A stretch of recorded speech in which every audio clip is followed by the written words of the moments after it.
Salut tout le monde, j'espère que vous allez bien. Alors pourquoi la France, selon moi bien sûr, est en train de devenir un pays du tiers-monde? Ça fait 3 semaines que je suis rentré en France et je retourne aux États-Unis après-demain. Donc je vais pouvoir vous donner un petit peu mon ressenti sur la situation. Et la première chose dont je voulais vous parler, c'est la SNCF. Mais qu'est-ce que c'est que cette entreprise? Qui gère ça? C'est une catastrophe. Donc j'ai pris le train pour faire Paris-Caen en Normandie. J'ai dû faire 4 toilettes pour en trouver une qui fonctionnait. Alors dans la première toilette, elle était condamnée tout simplement, ça marchait pas. La deuxième toilette, il y avait de l'eau pour se laver les mains, mais avec un débit vraiment ridicule.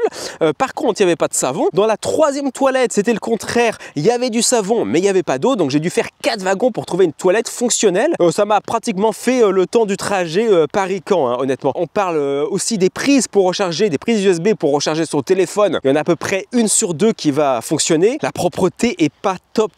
J'ai trouvé que c'était quand même assez sale. Alors j'ai jamais pris le train aux États-Unis ou dans un autre pays, mais je trouve quand même que on est un petit peu à la traîne en France. Enfin, j'ai l'impression que les trains sont quand même en très mauvais état. J'ai aussi vu des SDF pratiquement un par wagon, donc j'ai trouvé ça un petit peu bizarre. J'ai rien contre les SDF, les malheureux, mais en voir comme ça partout dans le train, honnêtement, ça m'a un petit peu choqué. Deuxième chose avec la SNCF, et pas des moindres, c'est que voilà, je reviens donc aux États-Unis le week-end du 15 août, et devinez quoi, c'est ce week-end, donc c'est le retour des vacances partout en France, et la SNCF a choisi ce week-end tout particulièrement pour faire de la maintenance, de l'entretien sur les lignes. Donc vraiment super idée. Alors là, je sais pas qui a décidé ça, mais c'est une idée de génie. Donc en fait, normalement, je fais Caen-Paris en 2 heures.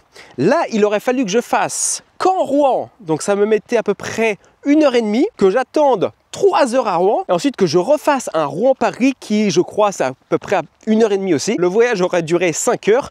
Pour info, New York-Paris, c'est 6 heures. Donc voilà, pour 1 heure de plus, je peux aller jusqu'à New York de Paris. J'ai pas réservé de billet, je vais juste rentrer sur Paris en louant une voiture. Et puis la troisième chose, c'est quand ils sont en retard ou en panne, carrément sur la ligne. Ça m'est pas arrivé personnellement, mais j'ai une de mes cousines. Écoutez, elle allait justement à Paris en provenance de Caen, et à 30 minutes de Paris, le train s'est tout bonnement arrêté sur les rails. Il y avait une panne générale, et donc en fait ils ont dû descendre du train, et ils ont dû marcher, et ils ont dû choper un bus ailleurs. Donc voilà, si vous avez des rendez-vous à Paris, génial, et surtout si vous devez comme moi prendre un avion, ça peut vraiment vous poser des problèmes. C'est pour ça d'ailleurs que j'ai décidé de ne pas prendre le train, parce que même si j'étais parti jusqu'à Rouen, ça me dit pas que je serais arrivé à Paris dans les temps pour prendre mon avion. Ensuite, on va parler de l'abandon de certaines zones, de certains territoires par l'État français. C'est ma famille qui m'a raconté ça. En fait, depuis que je suis revenu ici, il y a certains quartiers très chauds à Caen où la police ne va carrément plus. Et ça, je trouve ça incroyable en fait. Voilà, on n'est pas non plus dans les favelas au Brésil,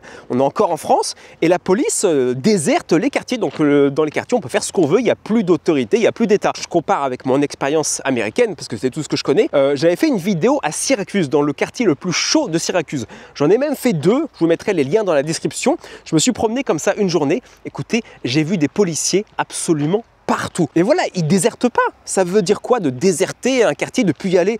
C'est incroyable. Ça veut dire que l'État faiblit face à la délinquance ou carrément abandonne. Et moi, je me rappelle avoir vu des patrouilles de police qui partaient en intervention à Syracuse. Toutes les 5-10 minutes, j'entendais toujours les sirènes. Donc ils montrent qu'ils sont là, ils montrent qu'ils sont forts. Et voilà, c'est un signe, c'est le signe d'un État puissant qui n'abandonne pas. Et en France, on n'en a absolument rien à faire.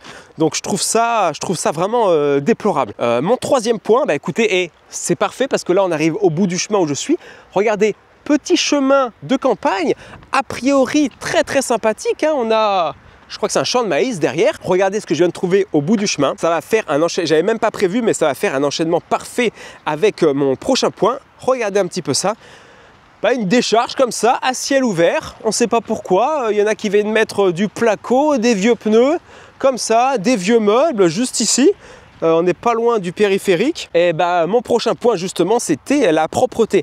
Je trouve qu'en France, ça se dégrade énormément, que ce soit Paris. Bon, Paris c'est une grande ville, mais je trouve que New York est quand même beaucoup plus propre que Paris dans l'ensemble. Je veux dire, à New York, je verrai jamais des crottes de chiens par terre. À Paris, j'en ai vu absolument partout. Les rats, il y en a énormément à Paris. À New York, quand même beaucoup moins, hormis à Central Park. Mais même en général, je parle pas juste de Paris. J'ai habité dans le sud de la France. Là, je suis en Normandie, et je trouve que voilà, c'est les Américains Américains sont beaucoup plus stricts par rapport à la propreté.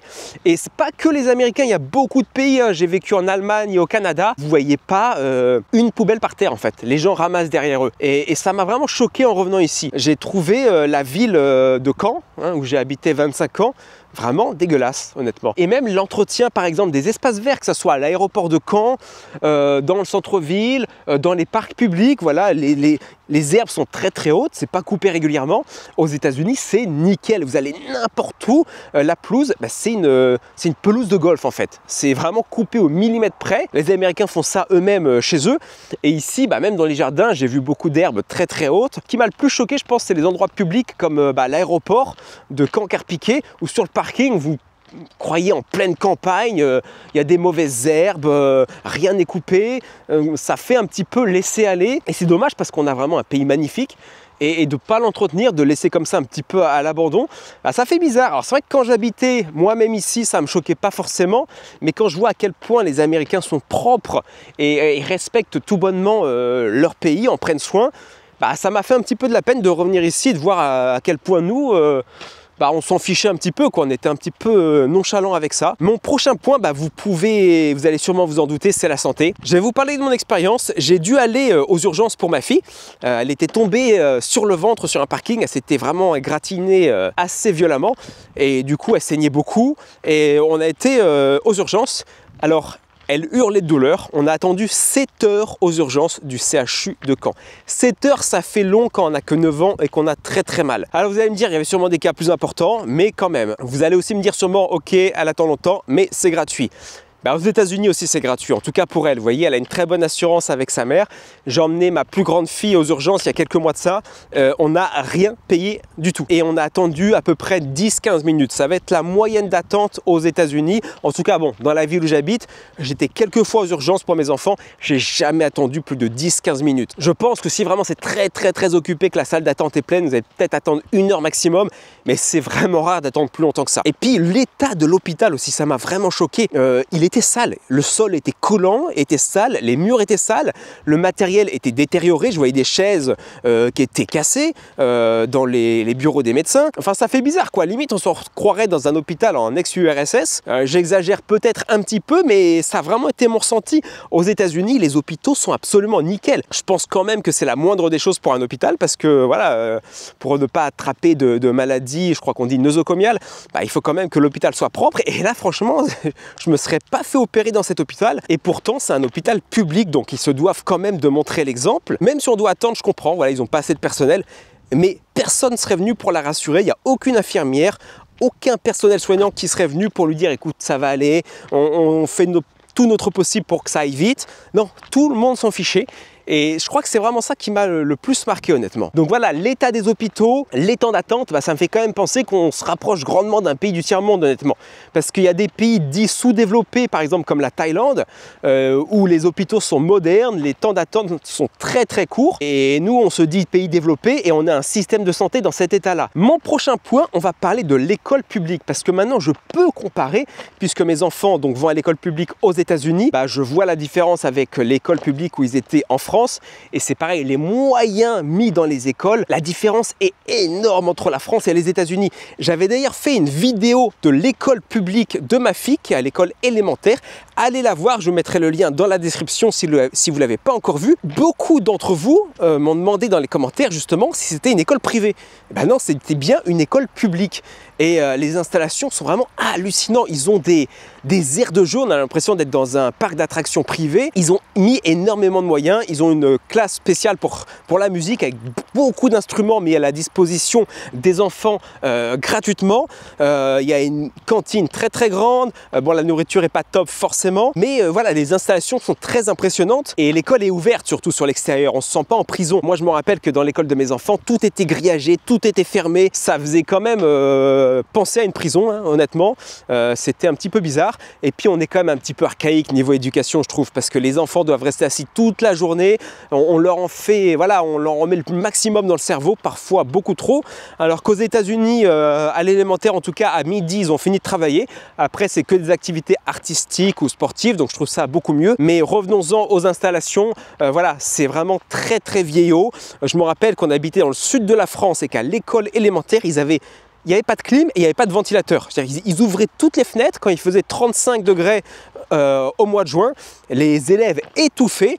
Donc c'est quand même incroyable de ne pas avoir les moyens d'acheter, il y avait peut-être 10 classes, 10 ventilateurs, limite je les aurais achetés, moi un ventilateur ça vous coûte 20 €, 30 €, vous mettez 300 € pour une école. Si l'État n'a pas les moyens de mettre 300 € pour acheter des ventilateurs aux enfants de la République, bah, c'est quand même très inquiétant je trouve. Aux États-Unis ils ont mis la clim dans l'école de ma fille, alors qu'on habite dans l'État de New York qui n'est pas forcément réputé pour sa chaleur estivale, mais au mois de juin et septembre quand il fait vraiment plus chaud que les autres mois, ils ont la climatisation.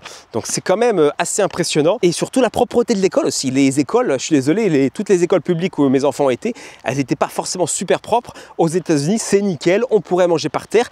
Allez voir cette vidéo que j'ai faite il y a quelques mois, vous allez comprendre tout de suite ce que je veux dire. Donc voilà, je termine cette vidéo là-dessus, dans ce beau champ, hein, voilà, malgré les ordures qui se trouvent au fond du champ. Je repars donc aux États-Unis après-demain, donc vous retrouverez dès la semaine prochaine une vidéo sur les États-Unis. Il va y avoir plein de choses qui vont se passer cette année. J'ai vraiment envie de développer cette chaîne et puis de faire des choses excitantes pour moi. Parmi les projets que j'ai envie de suivre un chasseur de primes. J'ai aussi envie de faire une vidéo avec ICE, la police de l'immigration. J'ai un contact, donc on verra, peut-être que je pourrais le faire. Quoi d'autre? J'ai envie d'aller à Philadelphie pour voir ce fameux quartier rempli de drogués. C'est vraiment Zombieland, il paraît. J'ai envie de voir un petit peu à quoi ça ressemble. Je vais essayer de sortir un peu plus de ma ville parce que c'est vrai que j'ai un petit peu fait le tour. Parfois, il y a quand même des choses très excitantes qui s'y passent. Donc, quand c'est le cas, je ferai des vidéos là-bas. Et puis sinon, j'essaierai de me promener un petit peu plus à l'extérieur, peut-être même à l'extérieur de l'État de New York, sûrement même en fait, pour voir un petit peu du pays comme on dit. Donc voilà, si tout ça vous intéresse, abonnez-vous à la chaîne, ça va vraiment être top, hein. Là, je commence à être plus à l'aise avec YouTube, avec le maniement de la caméra, avec le montage, tout ça.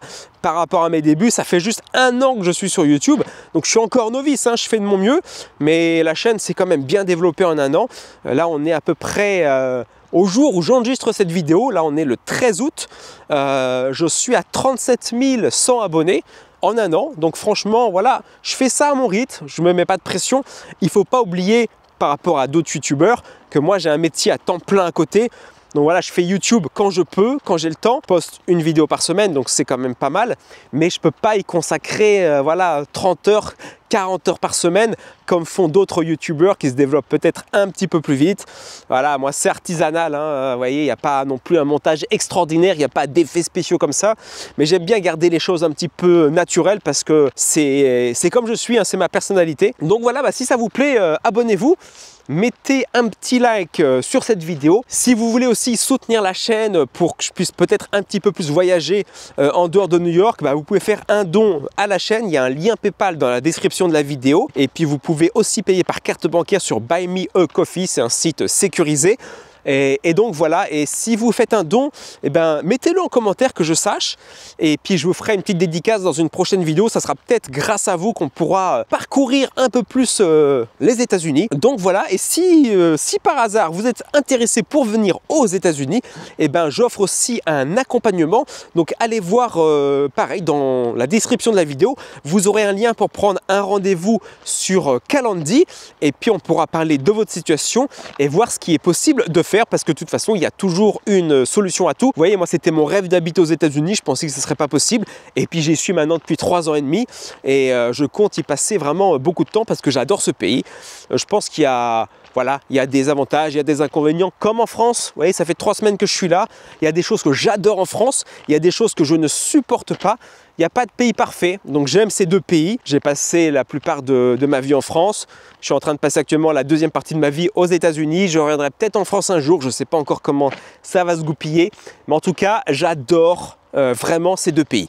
Donc voilà, écoutez, on se tient au courant. On se verra la semaine prochaine dans une prochaine vidéo aux États-Unis. Je ne sais pas encore ce que je vais filmer, mais ça sera la surprise pour vous comme pour moi maintenant. Voilà, bonne semaine à tous et bye bye.